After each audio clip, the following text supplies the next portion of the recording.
Hello guys, in this video I'm just going to explain how to power off your Oculus Quest 2.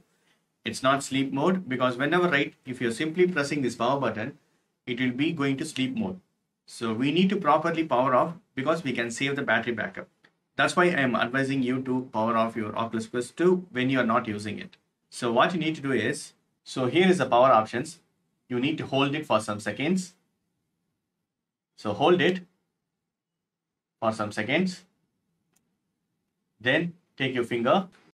You need to press this power button for some seconds. Then on your Oculus Quest 2, you can see this power off options. So you can choose that power off.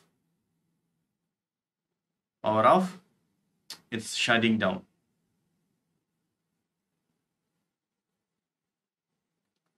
Super cool. So that's it, friends. Is the way you can turn off your Oculus Quest 2 and you can save the battery backup.